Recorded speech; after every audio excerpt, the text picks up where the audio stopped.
आपका धन्यवाद करता हूं कि आपने मुझे बोलने का अवसर दिया।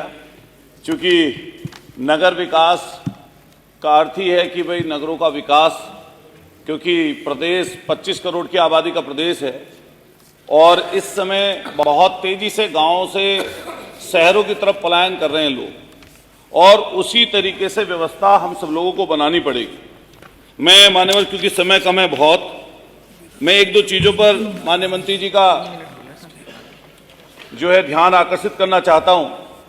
आजकल नगर पालिका, नगर पंचायतों में स्थिति ये हो रही है कि सीमा विस्तार के नाम पर जहां जहां आपने सीमा विस्तार किया वो तो कर दिया, लेकिन कई जगह लोग बोर्ड डाल चुके, बोर्ड डालते रहते हैं। जैसे हमारे सरदना में ही बोर्ड 3 बार डाल चुके, वहां पर पहले विकास कार्य भी हो चुका माननीय मंत्री जी, और लेकिन अब उनको कह दिया गया कि आपके यहां पर विकास कार्य नहीं होगा।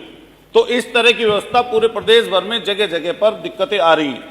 दूसरे नंबर पर जो स्वयं प्रणाली का निर्धारण हुआ है हमारे खुद के सरदना में और पूरे आपके मेरठ में आप पता करिए और पूरे प्रदेश में पता करिए, इससे या तो जानकारी का कुछ अभाव है या जिस तरीके से इसको लागू करने की बात की जा रही है वो लोगों में भय व्याप्त है।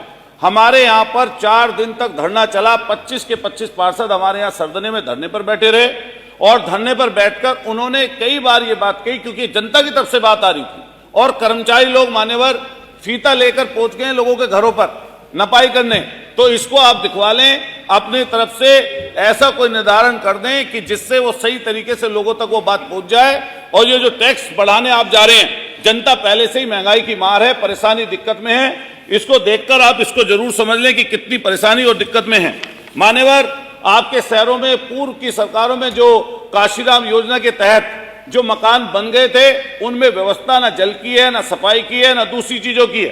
क्योंकि वो मलिन बस्तियों में आते हैं, वहां पर गरीब गुरबा लोग रहते हैं। मान्यवर, उसको देख लीजिए, कई जगह भवन बने खड़े हैं, आपका सरकार का पैसा लगा खड़ा है वहां पर, लेकिन क्योंकि वहां पर दलित, पिछड़े, शोषित, वंचित समाज के लोग रहते हैं, वहां पर दिक्कत बहुत है।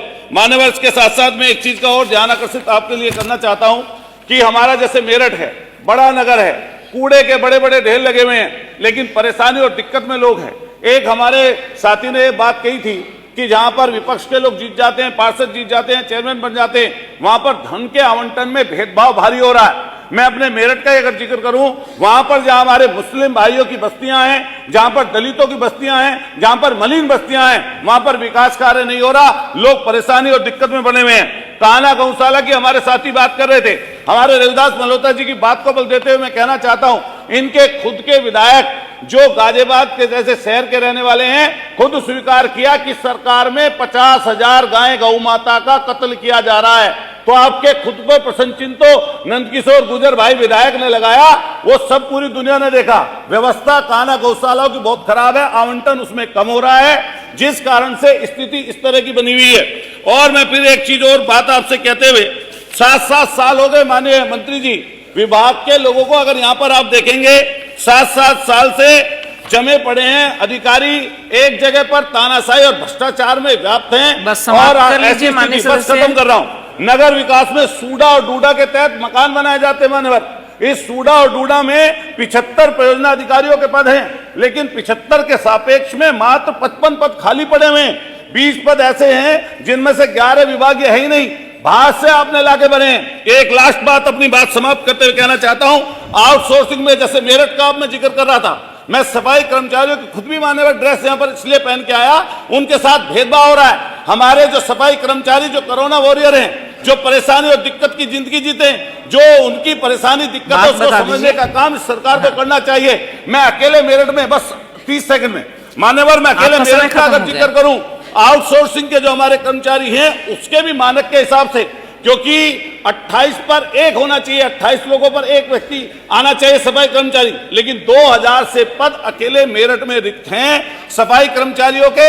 मैं आपसे मान्यवर आपके माध्यम से अनुरोध करना चाहता हूं कि सफाई कर्मचारियों के 45,000 से ज्यादा पद रिक्त हैं, उनकी नियुक्तियां कद माननीय मंत्री जी करेंगे, अपने भाषण में जरूर बताएंगे। इसके साथ साथ अगर 45,000 की भी ना बात तो संविदा उनकी, मान्यवर बस 10 सेकंड, संविदा बहाल उनकी कर दें, जिससे कम से कम उनको कुछ लाभ सफाई कर्मचारियों को हो जाए, वो बेचारे परेशानी और दिक्कत की जिंदगी जीने। मैं आपसे अनुरोध करूंगा कि जो मैंने बातें कही है माननीय मंत्री जी, सरदना, लावड़, फलावदा, दोराला, धन्यवाद, बैठिए। मैं सरदने का अकेले जिक्र करके इनके बता रहा बाद हूं, विद्युत विभाग की चर्चा भी होगी। बह रहा है ऐसी सड़कों पर। मैं आपके धन्यवाद आपका धन्यवाद। विद्युत विभाग की चर्चा होगी। सारे विधायकों की तरफ से विधायकों के नाम अंकित करने का प्रावधान है, यहां से पीठ से कहा गया मान्यवर, लेकिन विधायकों के नाम अगर कहीं पर कोई अंकित भी करता है तो दूरबीन से भी नहीं देख सकते आप उन्हें। अच्छा। विधायकों के नाम विकास योजना में अंकित किए जाएं, जो आपके स्टेट का पैसा लगता है, माननीय अध्यक्ष जी भी इसका समर्थन करेंगे। जो पैसा सरकार की तरफ से लगता है उसमें हम सब विधायकों के नाम शिलापट पर होंगे। बैठिए। अभी विद्युत